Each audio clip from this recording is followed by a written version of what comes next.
The town of politics. The town of politics is a town way up north and very isolated from other towns and cities.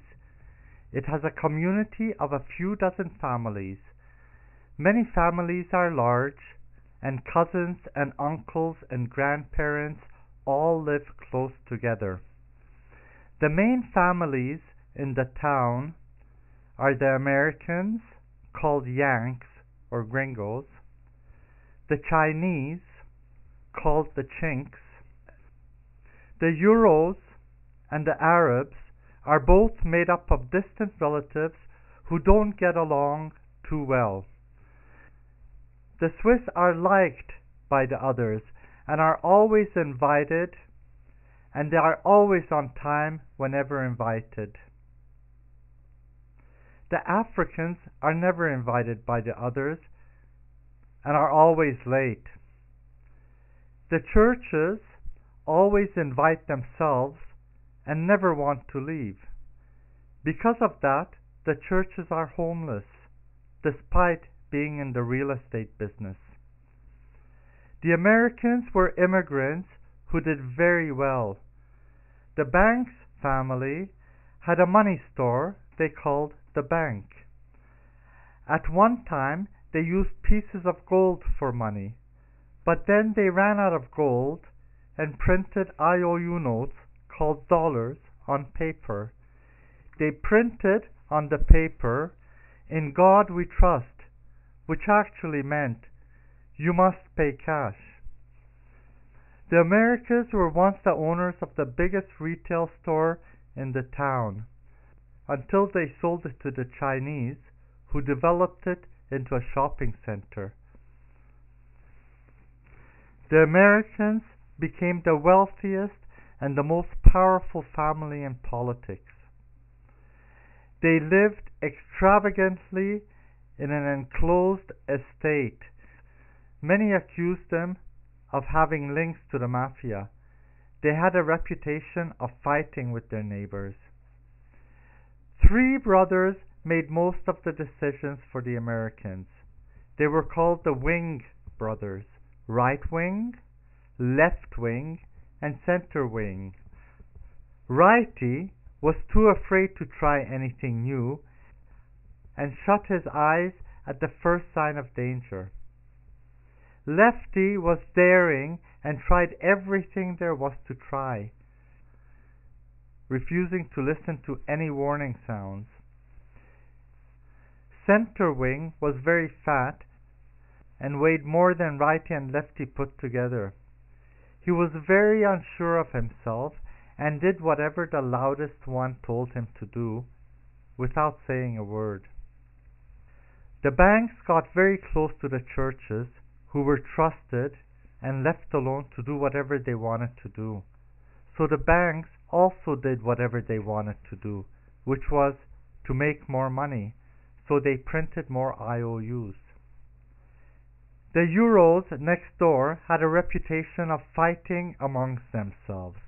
The family owned a series of stores and offices.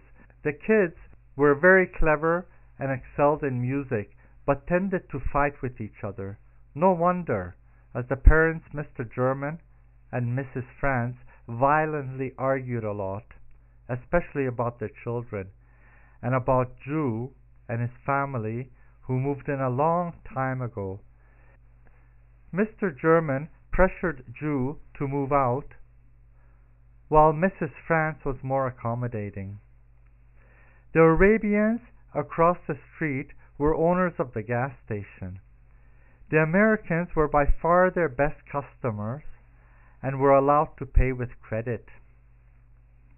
The Chinese were owners of the shopping center. The Japanese, distant cousins of the Chinese, lived next door and sold cars. The Americans were by far the best customers of the Chinks and the Japs, as the Japanese were affectionately called. The Americans bought everything they needed and wanted on credit. The Swiss, up on the hill, ran the schools, the pharmacies, and the ATM machines owned by the Americans. They also had a very popular hotel resort business. They were experts in the communication field, having invented the Alp horn that can send messages from mountaintop to mountaintop at the speed of sound and without having to use batteries. They also discovered that by squeezing their balls, they could make funny sounds called yodeling that attracted tourists. The Africans down in the gully mined the mines and were mostly on social welfare or trying to get into the Swiss household. The churches were in the business of real estate. They had their hand in everything, including the death industry, running the funeral parlors and in charge of the cemeteries. They had a psychotherapy practice. They claimed to offer the most complete program at getting clients ready to die.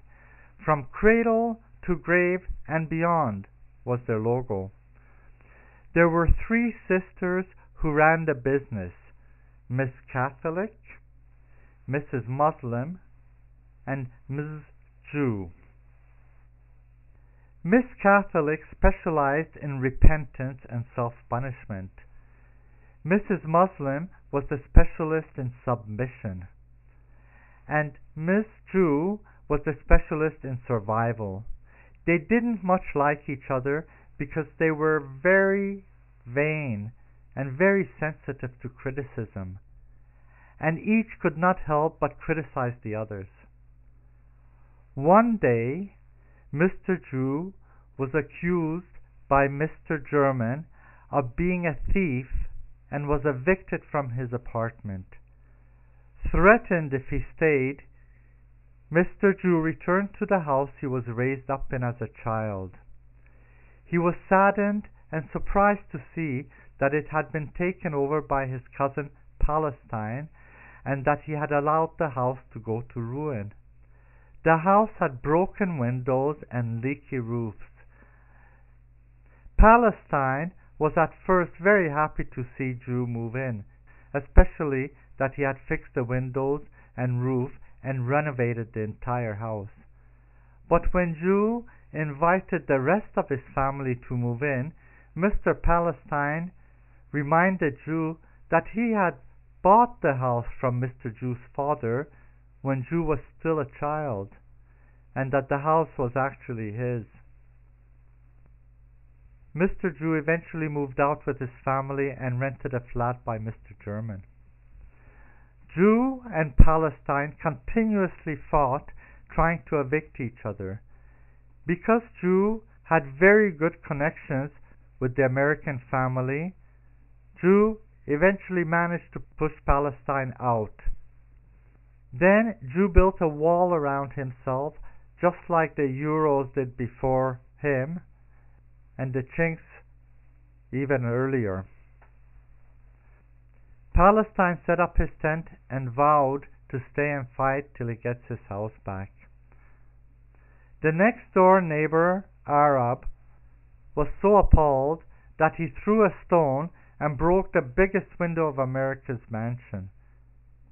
America, with a reputation of being violent and following a capitalistic version of Jews' eye for an eye, tooth for a tooth principle, promptly destroyed 2 of Arab's biggest houses. All this fighting cost very much money, so much money that Mr. Bank ran out of paper and ink to print more. You can fool some of the people all of the time, and all of the people some of the time, but you can't fool all of the people all of the time. When the Chinese and the Arabs realized that America had no more money, they immediately canceled and froze America's credit card. To make the situation worse, the entire American family came down with what was diagnosed as CBD, also known as compulsive buying disorder. Like the native Indians who were evicted by the Americans now faced themselves evicted by the Chinese. The Americans were forced to gradually sell their estate and their mansion.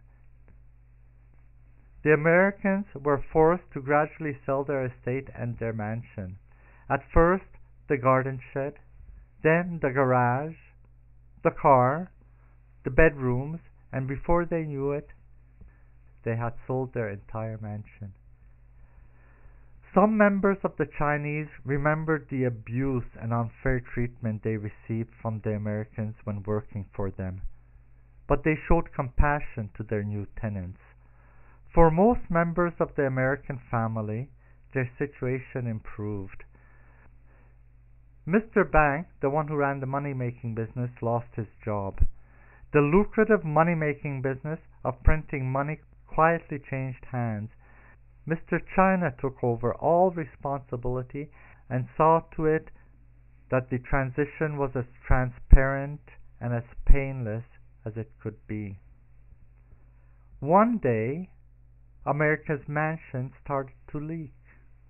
At first, it was just an inconvenience, but it got worse and worse until the roof fell in, and the landlord, Mr. Chan, had no money to repair it, as his own villa needed renovation.